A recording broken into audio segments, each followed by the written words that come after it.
What do you mean we don't know exactly how it works? It was designed by people. No, it wasn't. What we did was we designed the learning algorithm. But when this learning algorithm then interacts with data, it produces complicated neural networks that are good at doing things, but we don't really understand exactly how they do those things.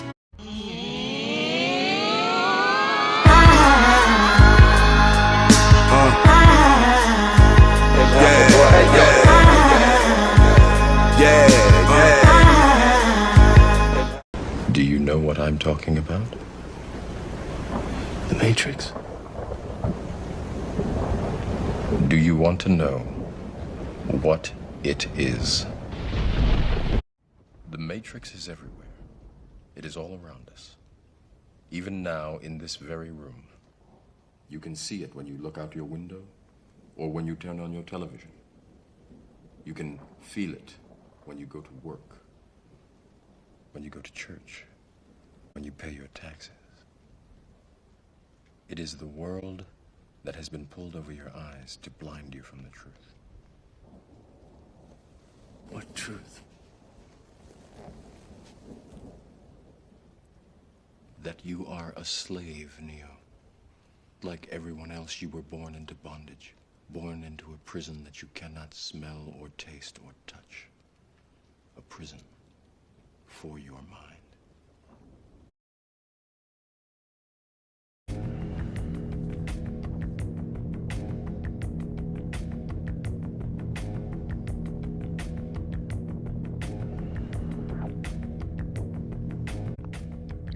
Yo, somebody granddaddy is getting tricked with this software right here. Yep, and grandma is not safe either. Grandma is not safe because Mr. Johnny is here.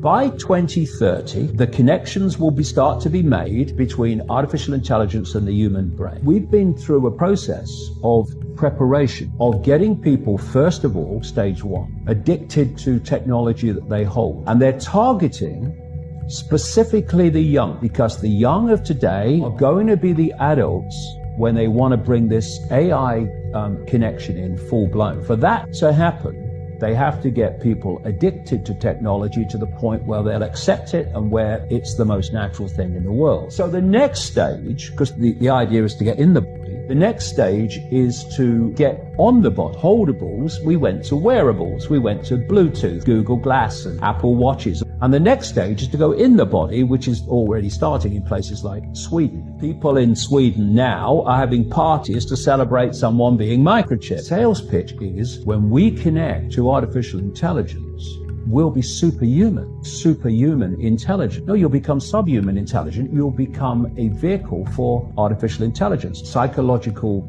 process, which is known as preemptive programming. You're going to usher in a world that is so different, so dramatically different, resistant, that says, hold on a minute, you want to do what? So you prepare them for it through preemptive programming. You put out a stream of movies out of elite controlled Hollywood. You put out television programs, you put out books, you put out all these things that basically portray the world you want to take people into. So when you literally start to bring it in, there is almost a familiarity with it because you prepared people by portraying it over and over again. This is a whole psychological process, familiarizing us with artificial intelligence, getting people to interact with it until it becomes the most natural thing in the world. By 2030, the connections will start to be made. Human brain will be connected to what he calls the cloud. Artificial intelligence will be more and more of human thinking until basically it's the totality of human thinking, at which point we won't be human anymore in terms of the consciousness processes we are using today.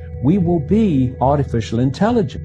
We will finally complete the biometric visa tracking system, which we need desperately. We will ensure that this system is in place, and I will tell you, it will be on land, it will be on sea, It will be in air. We will have a proper tracking system. In Shanghai, and you're not allowed to jaywalk in China. They have facial recognition cameras in every sidewalk, and what they do is if you jaywalk when the light is red, it'll scan your face and it'll deduct money automatically from your bank account, and they'll display you on a big LED board calling you a criminal, all done automatically remotely. I filmed the video about it because it was absolutely insane. It gets so crazy that in certain places of Shanghai, you're only allowed to walk in one direction. If you walk in the opposite direction, they scan your face, deduct money from your bank account, and if you don't have money in your bank account, social credit score gets removed. Making AI safer. Was there a particular moment in your career where you thought, oh my God? First 5 years at least, I was working on solving this problem. I was convinced we can make this happen, we can make safe AI. And that was the goal. But the more I looked at it, the more I realized every single component of that equation is not something we can actually do. And the more you zoom in, it's like a fractal. You go in and you find 10 more problems, and then 100 more problems. And all of them are not just difficult, they're impossible to solve.